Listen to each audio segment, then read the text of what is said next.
What is up guys, this is Tito back with another video on the Redmi K20 Pro, and today in this video I'm going to be showing you the latest AlphaDroid ROM, and this is the version 1.5. The last time I reviewed this ROM was on 1.21. This is the 6th May 2023 build. Of course based on Android 13, and it has two separate versions. One includes GApps and one doesn't.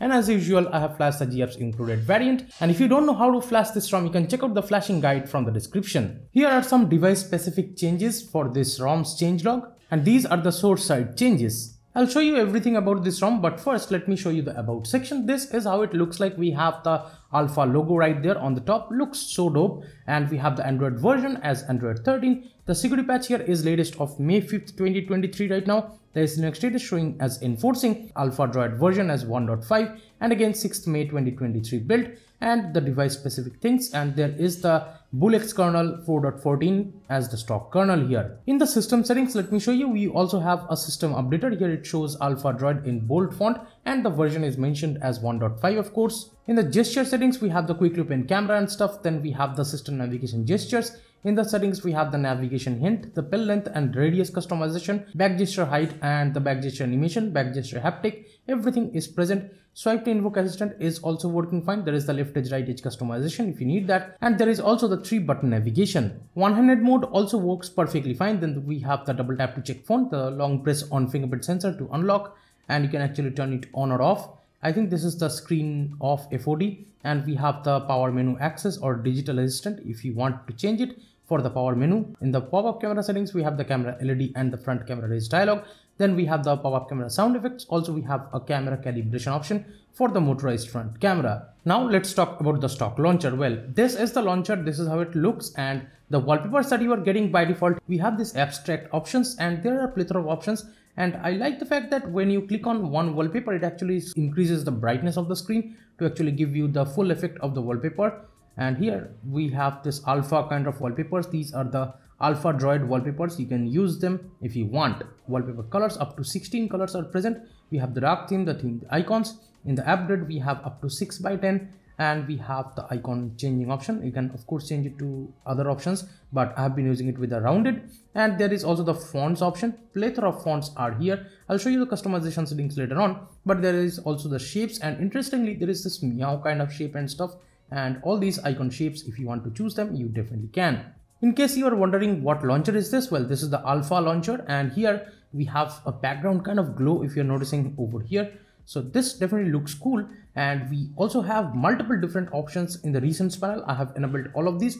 Here I have the screenshot, the lock app option, then we have the Google Lens feature, clear all option, and the RAM status, and whichever apps you are using, it will show you how much RAM exactly you are using. In the MISC settings, we have the restart, the background blur, suggestions you can disable, and there is a hidden unprotected apps. Then we have the allow home screen rotation, use taskbar option, and in the recents we have all of these which I just showed you. Also there is the shake phone to clear all tasks if you need that, and we have the app drawer, themed icons, app search bar, and icon labels in drawer, row height, background opacity, etc. In the home screen settings, we have the lock layout, add app icons to the home screen, double tap to sleep, and wallpaper scrolling and zooming. We have the swipe to access Google app, and the status bar kind of settings, and much more you can just notice from here.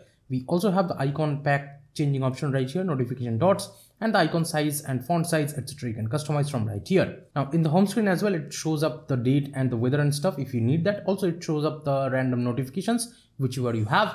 And to the left of the home screen, we have the Google's Discover page working perfectly fine. Swiping up will get to the app drawer, and you can search for any particular apps that you are looking for. It will work perfectly fine. And here swiping down will get to the notification and the quick setting panel. By the way, in the light theme, the quick setting panel stays light, and I like this thing. But let me show you the widgets. Well, subscriber count widget that I have added is working fine, but the battery widget and stuff are not really working. And in the widget section, if I just try to add this clock, yes, it is working, like the Google clock widget and stuff and the animations of them. But otherwise, the other Google widgets of Android 13 should be working perfectly fine. These are the stock apps present by default on this ROM, and we have the fresh walls and the Pixar because I was restoring my Google app data backup. Talking about restoring, well, my experience has been amazing because all of the apps and app data and stuff did restore perfectly fine on this ROM. No issues whatsoever I have faced. Also, it restored even my home screen layout from my Redmi Note 10 Pro. So that's really cool. All the apps that I use are present right here. This auto music is present by default over here, and you can use this music player for playing your music whichever you have in your internal storage. There is also the Wallpaper for Android in this ROM, so you can tweak this out, and if you're an audiophile, you might definitely like it. With speakers or headsets, you can really control everything almost. Talking about the quick setting panel, this is how it looks like again, and we have the advanced reboot enabled. And right now if I tap on restart, I can directly reboot to the recovery or fast boot from right here. And the animation and stuff of appearing and disappearing of the power menu looks beautiful. And you can actually edit and add multiple toggles that you are looking for. There are plethora of toggle options that you can choose from. But let me show you which ones I have added. I have the Wi-Fi, mobile data, the Bluetooth toggle, and we have the flashlight, auto-rotate, battery saver, device control, and the night light. Then we have the screen recording as well, and there is a device audio and microphone audio recording at the same time. Also the HEVC option is present here. Nearby share is there, data saver always on display, dark theme, hotspot, do not disturb, airplane mode, 100 mode, and the heads up, the FPS info appears like this. And we have the ambient display. The refresh rate you can change up to 90 Hz over here. That's really great. And even with 90 Hz, I would say the overall experience of the UI is perfectly smooth and no issues whatsoever I have faced. Even with the PIP and stuff I have used, it was not buggy at all. So you can use PIP with this ROM even at the refresh rate of 90 Hz. And the brightness slider shows up on the bottom because I have customized it that way. Now let's talk about the stock camera. Well, you are getting ANX camera or MIUI camera present by default here. And there is much more customization and stuff. And in the video settings, there is up to 4K 60 FPS option. So no problems while shooting 4K on this ROM. And there is the subtitles and stuff, other options. And the lens switching is working perfectly fine, even for videos if you're noticing. So yeah, this is working fine. Even in the Pro mode, you can shoot videos by controlling white balance, shutter speed, ISO, everything else. And if you swipe up, there is much more options like the 48 megapixel mode, the slow motion, vlog mode, documents mode, sticker avatars, and the movie effects, long exposure, multicam, clone, every option is there. And this should be working perfectly fine. Even in the portrait mode, if you want to see the front camera working, yes. As you can see, the front camera works perfectly fine and it takes decent quality pictures in my opinion. It is very optimized and the background bokeh and stuff is perfectly fine with the portrait mode. No issues whatsoever. This MIUI camera present by default is very optimized. In the settings panel on the top, it looks like this. We have the Alphabet logo right there and there you will find the customizations. We have the Wi-Fi settings and the battery settings like this. And this is a separate tab, looks cool. But right now, let me show you the customization settings. We have the Alphabet logo fully and we have the user interface right here. In the user interface option, we have the ambient display right here. We have the wake screen for notification, then always show time and info and stuff. That's the always on display. Then we have some additional settings right here and we have the music ticker, edge lighting, ambient display customization, text color and stuff you can change. Then we have the charging animation, screen off animation. The smart pixels are also here and we have the advanced monet kind of settings. And from here you can change the theme to vibrant or tonal spot or other options. Then we have the color source, you can change that and you can change the luminance, chroma factor and the tint background. In the UI style, you can of course change it between these many options. And we have the setting style, you can change it to ASP dot or NAD. And we have the navbar style as well. Then we have the font style. Plethora of fonts are here, including with the nothing dot font and stuff, everything is present. And we have the clock font style as well. Plethora of lock screen clock fonts are here and you can change it however you want to. We also have the icon packs right here and again plethora of options for that too. I have been using with the rounded one and we have the signal icon styles as well. Again, multiple amount of options and even in the Wi-Fi icon styles, awesome options. And we have the icon shapes as well. Just notice how many options are there for the icon shapes and there is the floating rotate button. And in the status bar, we have the status bar icons, headset, Bluetooth, etc. icons are right here. Also the VoLTE icons and stuff will appear if you insert a VoLTE SIM card. But yeah, I don't have a SIM card in the device, but VoLTE should be working perfectly fine here. We have the network traffic indicator, you can enable it, but I use a separate app for that. We have the clock style, you can choose it left, right or center, or you can hide it. Then the clock and date customization is right here. We have the date format and stuff changing option. No issues, you can use it. And we have the old style signal icon, data disabled icon indicator, and we have the Wi-Fi standard, my camera privacy kind of things. Then we have the colored icons, show notification count, and the logo option is there. There is the battery styles. Plethora of styles are present. I have been using it with the landscape R style A, but you can choose from all of these options. And we have the battery percentage inside or next to the icon, right and left, you can customize. Then we have the battery percentage when charging, battery bar you can enable. Then we have the double tap to sleep. Quick pull down is right here and you can enable it if you want.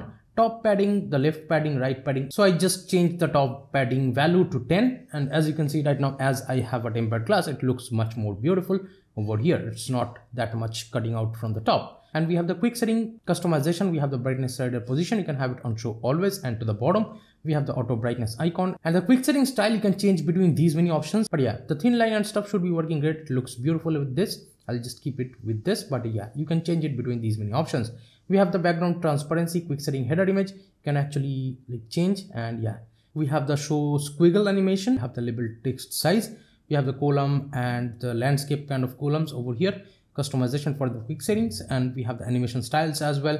Quick setting page transition, you can customize the data usage. Hide quick setting on secure lock screen, that's like privacy kind of feature, I would say. And we have the buttons. Here we have the click to partial screenshot. Inside power menu we have the advanced reboot if you want to enable that. Also the secured lock screen option is there for privacy, and the power menu animations you can actually change. Long press power button for toggling torch is there. We have the automatically turn off torch option as well. Keyboard cursor, control playback, every option is there. Inside lock screen we have the media cover art, the battery info. Also we get the UDFPS customization. In here first we get the screen off UDFPS, that's really good. And we have the icon picker, and these are the icons that you will get over here. Plethora of options are here. I have been using it with this one. And we have the UDFPS custom animation as well. And again, plethora of animations are there, no issues. Also the pressed color you can actually change in this ROM, that's really cool. We have the left shortcut, right shortcut changing option, and I did change those in the lock screen. And we have the info shortcuts option. We have the double tap to sleep on the lock screen, fingerprint authentication and error vibration, ripple effect, and the power menu access in the lock screen. In the notifications we have the reticker, the noisy notification, force stop button. Then we have the notification icons limitation, and we have the show clipboard overlay. Then we also have the blink flashlight for incoming call, and a lot more notification LED kind of customization. In the navigations we have the navigation bar, the pixel animation. Also we have the invert layout and stuff. Then we have the other customization, like if you're using 2 or 3 button navigation, you can use this back long press, back double press, etc. options. Let me go back in the sounds. We have the pulse, the volume steps. You can actually customize every volume step if you want. Screenshot sound you can disable. The adaptive playback option is here. We also have the volume panel styles. You can change it to Realme UI and stuff, but by default this is how the volume panel looks. I'll show you in depth later. We have the volume panel on the left side option, and the timeout for the volume panel you can actually customize, and there is the in-call vibration options. In the miscellaneous settings we have the game space, unlock higher FPS in games, Netflix spoof, and we also have the unlimited Google photo storage. And I like the fact that it actually shows a Netflix icon over here. That's really cool. We have the ignore secure window flags, the Google services, parallel space, and the swipe to screenshot and stuff. They are working perfectly fine. There is the share, edit, delete, and the Google Lens and the capture mode feature as well. Then we have the pocket detection and the weather kind of settings. So that is pretty much it about the customizations. And here in the battery settings, let me show you, there is the performance mode, and you can turn it on. If you scroll down more, we have the K profiles. I have left it to auto K profile, and you can change the profiles to battery balanced and performance as well. Battery optimization option is there per app. You can customize that, and the battery temperature you can see right here, but you cannot really see the battery charging cycle. The current or design battery capacity simply does not show up over here, which is kind of disappointing for me personally. Now let's talk about the battery life. Well, the battery life that I have been getting is good enough. As you can see, I have been getting 6+ hours of screen on time here it shows. It is totally estimated. I would say it will be a little bit more. 7 hours of screen on time you will get, no issues with that. Even the screen off you can see it's about 6 days, and the combined use shows as 55 hours. So about 2 days worth of combined usage. That's really good. In the health section for me right now, the battery health, it shows up as 99%. That's a really good battery health. But yeah, you have to remember I have a brand new battery over here. It has almost like 60 to 70 cycles.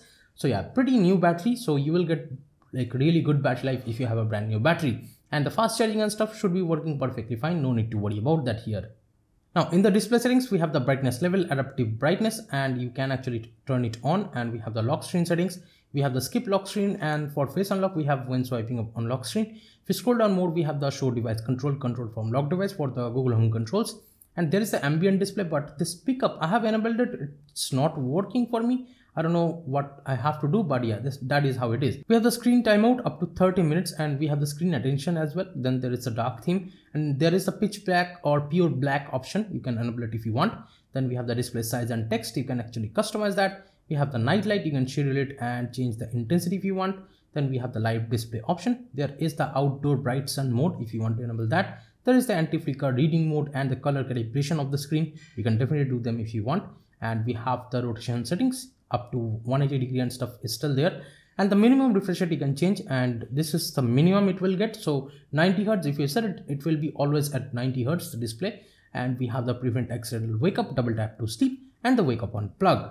In the sound and vibration settings, this is how it looks like. We have the media call, ring, etc. volume controls. If we scroll down more, we have the media kind of player, vibration and haptics. For the whole UI you can customize. Then we have the ringtone vibration pattern and stuff, you can change it. Then the dial pad tone, screen locking sound, touch sound, per app volume control is here. There is a charging sound, you can enable it if you want. Also there is a Mi sound enhancer. If you enable it, there is multiple headset presets like the youth edition and stuff, you can set it. And the sound quality with the headphone jack and Bluetooth as well was amazing. And we have the choose a preset option and stuff. Then the enable hi-fi option is also there. And while you're playing music, this is how it looks like, the volume panel I mean, and you can just like expand the normal volume panel, put the phone into vibrate or silent from here. And if you just tap over here, you can actually change the output device like this. And the animation and stuff of it appearing looks really beautiful. Let me show you how it looks like in the lock screen. Well, this is how it looks. And if you just pause it and play it, as you can see, there is the Android 14 kind of animation. And also over here you get the like output device changing option, and in here it has this wavy kind of effect. And as you can see, while you are playing some audio, it shows up the Wi-Fi for Android FX notification, shows audio processing for Bluetooth device that I'm using. Now let's talk about the fingerprint scanner speed and stuff. Double tapping in the home screen will make the device sleep. And here, just let me put the device on the desk, and even if I pick it up on my hand, as you can see, the pickup gesture, sometimes I would say it's not working most of the time. So that's how it is, but yeah, the screen of FOD is working perfectly fine. Let me show you one more time. So yeah, the screen of FOD works perfectly fine, no issues. Also on the lock screen, double tapping to wake and sleep both are working great. And even from the lock screen, if I try to unlock, this is how it looks like. The animation and stuff, everything looks beautiful. And let me just enable the always on display. And here in the always on display, if I tap the fingerprint scanner, as you can see, it unlocks.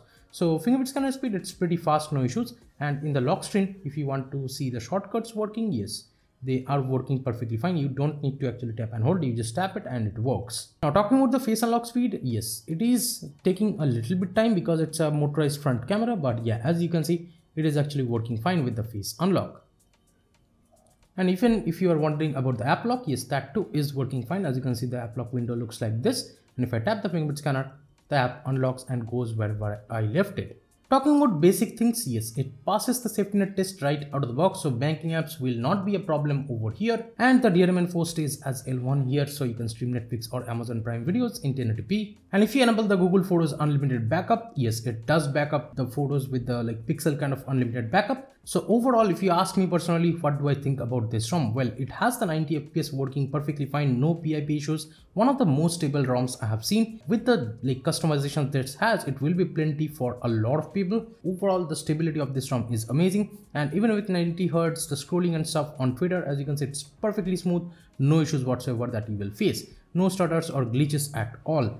And overall, the UI animation and stuff is working perfectly fine. And opening apps and closing them is like amazing experience over here. Very fluid experience overall. And if you just like open app and shake the recent panel, as you can see, it clears all the apps from memory. This feature works great. And overall, again, the experience of daily driving on this ROM has been amazing. And you can definitely flash it, I would say, if you want to. And here are the Android and Geekbench score with a CPU stress test on this particular build to give you an idea about the overall UI performance. So give this video a thumbs up if you liked it, subscribe to the channel if you have not yet. This is Tito from KTNTECH signing off for today, and I'll be catching you guys in the next one.